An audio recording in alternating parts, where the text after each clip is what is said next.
1, 2, 3, 4. Four pillars. Four. 1, 2, 3, 4. 1, 2, 3, 4. Hello, everybody. It's Deborah Kagan, and we are here for our Mojo moment of the day. And today, what has been super on my mind, maybe because this part of my mojo has been rearing its head lately, but we're here to talk about, on your Mojo Moment, we are here to talk about a very, very critical aspect of the third pillar of Mojo. Now, with the Mojo system, this is the proprietary system I created in terms of supporting you in reclaiming your confidence, feeling amazing in your own skin, and living a turned on life. A turned on life, one where your light switches on, where you are filled with enthusiasm, where you are simply connected to your mojo and have access to it whenever you choose. That's the exciting part. So this critical aspect, let me just, for those of you who are new to me, welcome. And for those of you who have been hanging around for a while, here's a good refresher, right? Because when you know these 4 pillars to Mojo, right? These 4 pillars, when you know them, you will begin to have access to them. And as I always like to say, when you have access to these 4 pillars, you will always be connected to your mojo, right? So whenever you have those days where you feel kind of disconnected from your mojo, or you're feeling like, oh my gosh, I have lost my mojo, remember, you have never lost your mojo. You simply have had the volume dial turned down, right? And when you have access to these 4 pillars, you will always be able to turn that volume dial back up at your leisure and at your pleasure. Pleasure and leisure. I like that. Like, let's live a life of pleasure and leisure. Okay, so the 4 pillars of Mojo. Number 1, we've got the M, mindset, right? Got to have our head screwed on straight. I talk about mindset a lot. It is super crucial because, of course, everything is energy. That's the foundation of the work that I share with you. And from everything being energy, right, our thoughts are things. So mindset is incredibly important. That's the first pillar. Second pillar of Mojo is what I call the oracle. Now, the oracle is your life below the neck. It's your body. It is this rental vehicle that you are running around in every single day. However, I call it the oracle because our bodies always know. Our bodies always know, right? So that is why I call it the oracle. And your mojo, your actual life force and power, lives in your body. It ain't up in your head, okay? It's living low in your body. So we need to tune into that piece. The third pillar, which we're going to get specific about in a moment, but the third pillar of Mojo is J. It's the joining with the different roles you play in your life. And we all play multiple roles. We all have multiple facets. But what happens is you end up living in pretty much one, maybe 1.5 of those roles. And then all this other stuff, and for you ladies out there, particularly your mojolicious woman role, your mojolicious femme role, like she's been shoved in a closet usually, or put under a rug, or just like hidden away from view. And at one point you wake up and you're probably in your 30s, or maybe you're in your 40s or 50s or 60s, or beyond, and you're like, where did I go? What happened to me? Right? So J is about joining with all the different roles that you play and that you have. All right, the 4th pillar in the Mojo system is the oasis. And this is all about turning your environment into a space that supports and fuels your mojo, right? Our environments, we have a symbiotic relationship with our environments, and it is about creating those spaces and setting those spaces up in a way that is conducive to mojo flow. All right, so that was the quick overview of the Mojo system. So welcome to those of you who are tuning in. It's so good to see you here. And today, this critical part of the Mojo system, particularly from the 3rd pillar, what was the 3rd pillar, everybody? What was it? What did I just say? 3rd pillar, J? Come on, somebody put in the comments. Joining with the different roles that you play, right? So the J is about joining with the different roles that you play.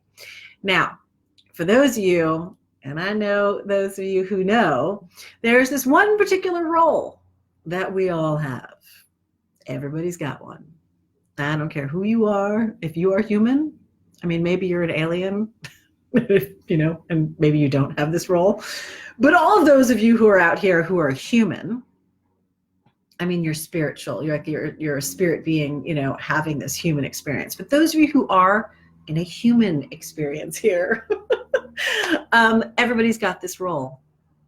And this role, I call it the heckler, right? The heckler.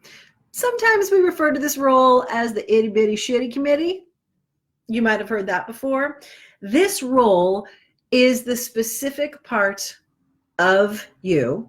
And again, this is not anything that's bad. There's nothing wrong with you. Every single one of us has this role. So this heckler is the part of us that is usually compiled of all of the things that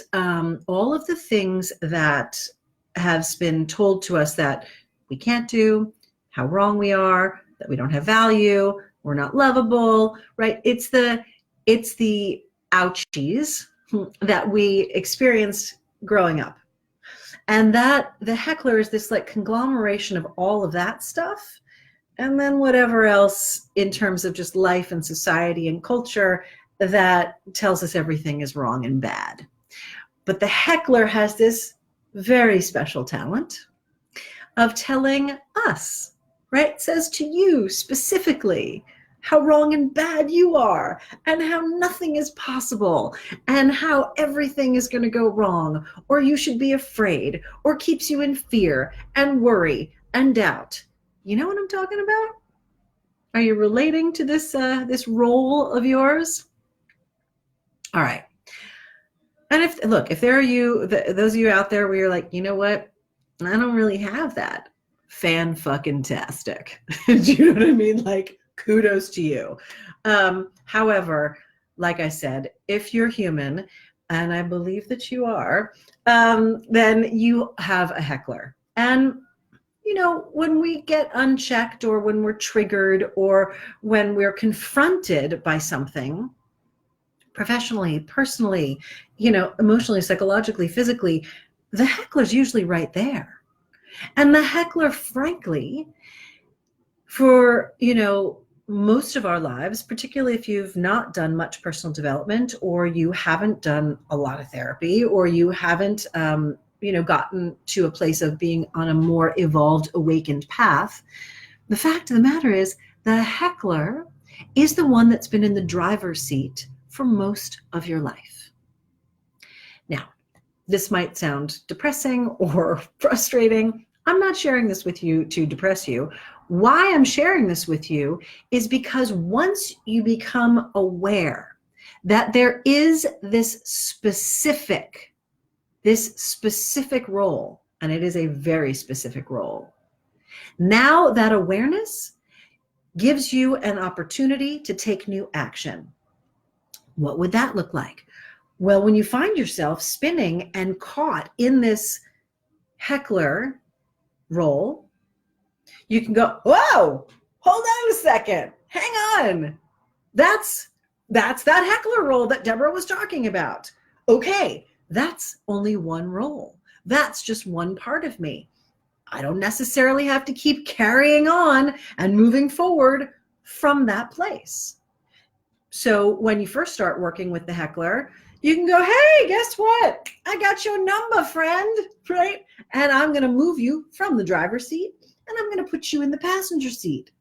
And the heckler will convince you of how fabulous of a driver they are, and why they need to be driving, and how your skills are not going to be as good as their skills in terms of, letting them drive your life.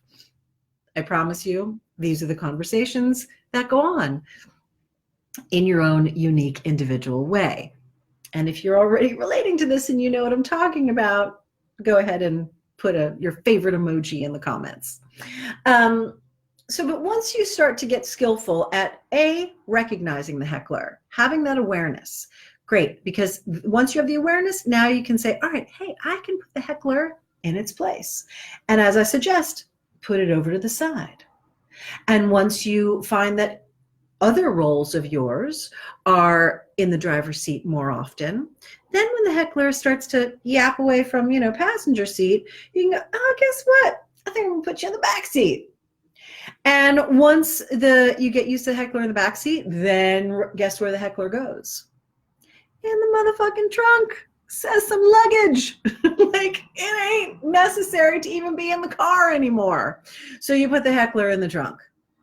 And, once the heckler's in the trunk, does it go away? No, it doesn't. That might sound like bad news. It's not bad news. It's good news. Because once the heckler's in the trunk, you know what happens? The heckler's voice is like barely audible. It's muffled. Is the heckler going to kick and scream and attempt to make itself known? Abso-fucking-lutely. But, I have a paper towel here. It's like, if I was going to talk to you the whole time like this, you wouldn't really know what I was saying, but I could keep talking. And you would completely hear some sounds, but you wouldn't know what I was saying.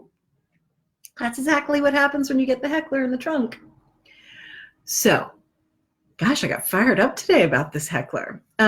So anyway, I'm really excited to share this with you, and I'm hoping, I'm trusting that it's getting through, because it's really important to recognize your heckler. It's not about getting rid of your heckler.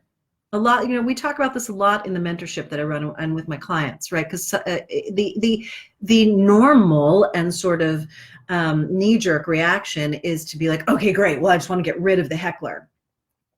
You're never going to get rid of the heckler. What you are going to do is become so skillful and so potent in your other roles, your professional role, your personal role, your mojolicious femme role, your hobby roles, your adventurer role, your artist role. You're going to be so proficient with those other roles that they are the ones that fill you up the majority of the time.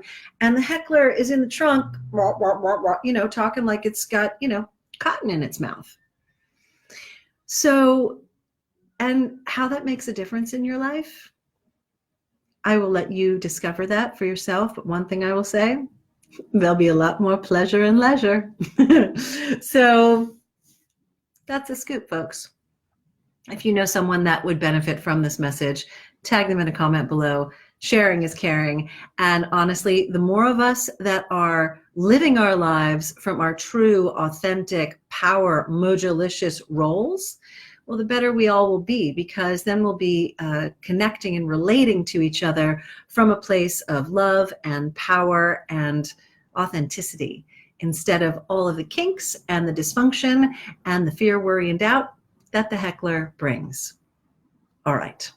This has been your Mojo Moment. And for those of you who are new to this, again, welcome. And for those of you who tune in on the regular, I love you. Thanks for being here on the regular.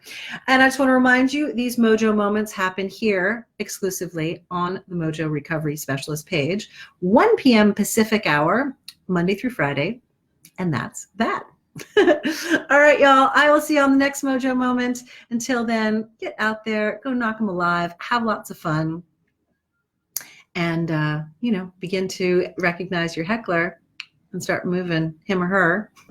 My heckler happens to be a him, by the way. So, everything's up for grabs with the heckler. But once you recognize it, have fun putting them in the passenger seat and then beyond. Okay, much love to you all. Bye.